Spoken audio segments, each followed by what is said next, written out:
Alright, welcome back guys. So, unfortunately the last game kept crashing, so I wasn't able to continue that for you. But I did start a new game, and I'm a little bit further along now, although not as far along as you would think, because the research does get very fast very quickly in this game. And that's just something that, you know, has to be tweaked in the beta, and I think most people agree that have been testing it that the research is just a little bit fast, and I think the developer is pretty much aware of that, and he's going to tweak it. But anyway, so I'm in the ship design screen, the shipyard, as you can see, and I'm designing this fairly large sort of ship. I think it's the third largest one you can get for this race, and it's called the Mauler, I think. Yeah, that's it, the Mauler. So anyway, this is one I made a little bit earlier. I'll just be like a chef, you know. Here's one I made earlier, but this is really one I made earlier. So if I toggle the overlay on, you can see here that I've actually stuffed it up because I've clicked on it too many times. But that's fine. I can re-put those modules in. But 1, 2, 3, 4, and these are power plants. And see, all your modules actually have to be powered. Not all of them. Some things like armor don't have to be, but the majority of your modules have to be powered by your power plants. And there's a radius around these power plants, so of modules that will be powered by them in the ship. So, for instance, if I put a power plant up the top here, and then my engines are down the bottom, my engines won't be powered by the power plant because it'll only reach to, say, here in the middle. And that sort of theme carries through. For instance, the shields. This is a shield. If I go and get a shield for you, you'll be able to see what I mean. Okay, so you can see this blue circle around it, and that is actually the radius of what will be shielded by this shield. So if I place a shield only on, say, the left-hand side of my ship, only the left-hand side will be shielded. And so, you know, if someone hits me on the right-hand side, I'll be a lot more vulnerable. And it's the same with armor, you know, and it's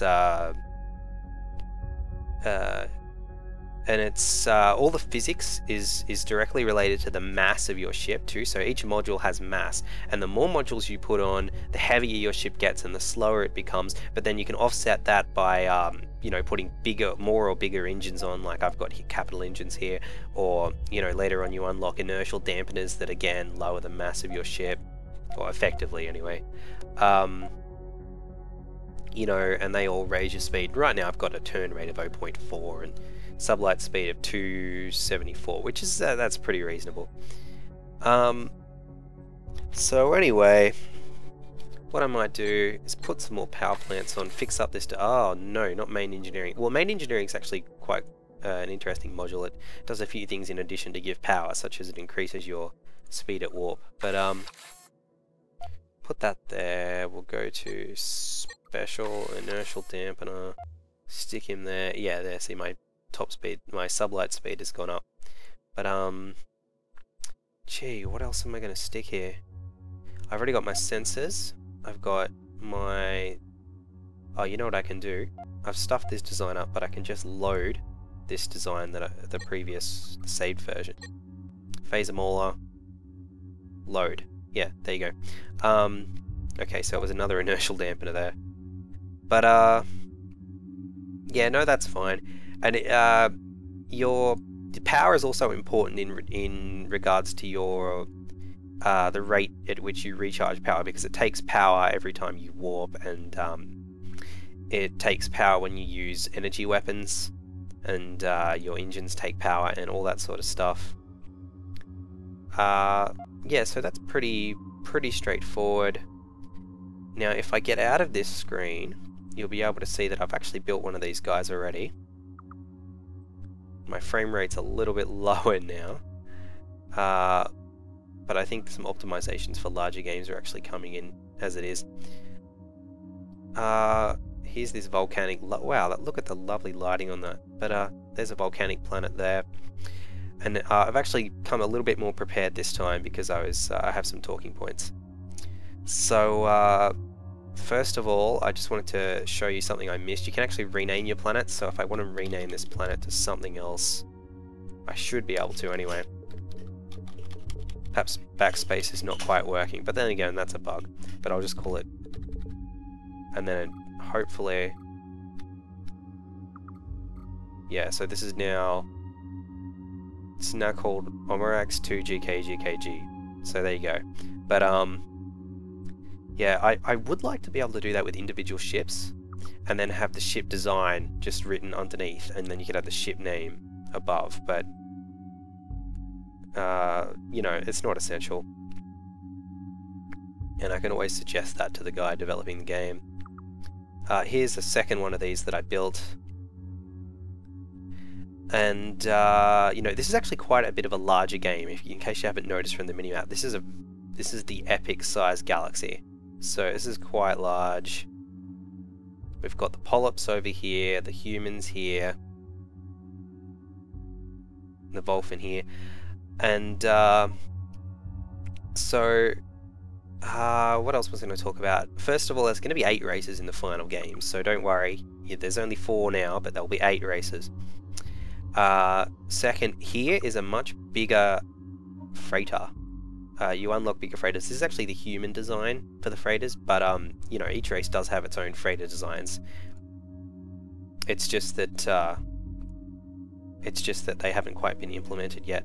But I'm trying to, you know, that's just a placeholder. But yeah, no, there will be 8 races in the game, and the galaxy here is much larger. And you know, the game basically, you know, within the code, they have the ability to make galaxies of any size and any number of planets, basically as much as your computer can handle.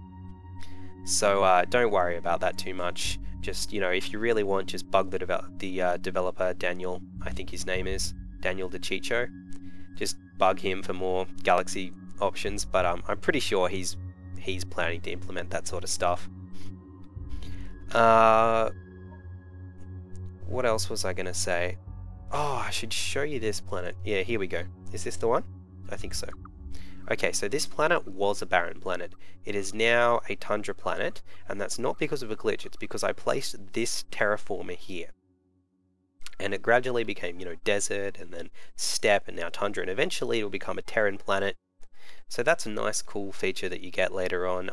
You know, personally, I think it's just a little bit fast. Because once you build it, sort of just turns into a good planet quite quickly. But again, you know, tweaking, balance, that sort of things has to be worked out. This planet here, I've specifically made into like a heavy production colony. It's creating 6.6 production at the moment, and -1 food, because I put this deep core mine here, and that just destroys the fertility of your planet. So and it's also got a Xeno mine and a rover bay and other production related buildings. But that's okay, because it's a barren planet, and you know, it's not going to produce very much food anyway. Over here, this one's just more of a normal one, and you can automate that. You know, there's governors. If I go in here, you can see, look, you can change the governance of each world. You don't have to. Oh, and look, the bloody governor's already built a rover bay. But they're pretty generally competent. Obviously, again, it's got to get tweaked, but you know, they're pretty generally competent, and I'm actually quite impressed. Because they're, you know, a lot of games come out and they just have terrible AI, and the AI will do stupid things. Like I remember in Civ 5, the AI would build all these buildings and literally put your economy into recession because you'd run out of money from all the building maintenance. But you know, that's pretty much it. I would like to see them put in spiral galaxies, which would be nice, because at the moment it's just sort of like a blob-shaped galaxy. But apparently the math for spirals is really complicated, but I'm sure if we like get on the forums, if all of us just team effort, get on the forums and bug Daniel to put in spirals, I'm sure he'll cave under pressure. So, you know, if all of you watching could just go and do that, that would be as a special favor to me. That would just be fantastic.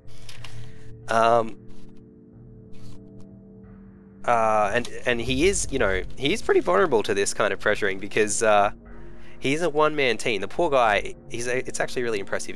He's developing it pretty much by himself, you know, with a bit of freelance artwork and stuff from some other guys doing art and some other and music, but it's mostly just him. So you know, it's pretty impressive what he's accomplished here already. And what else can I show you? We have a ship list. So if you click on this down here in the minimap, we've got a ship list. I'll hide the platforms so it's a bit easier to read. And as you can see, I've got a list of all my ships and what they're all doing as well. The orders tab, that'll come up in the selection window down in the bottom left later on in a future update. They're planning to put that in. So that you can just click on a ship on the Galaxy screen and see what it's doing, rather than it being like, what is he doing? Is he transporting food? Is he transporting production? You know, you don't know. But you can also refit them, with a new module layout, I guess, and you can scrap them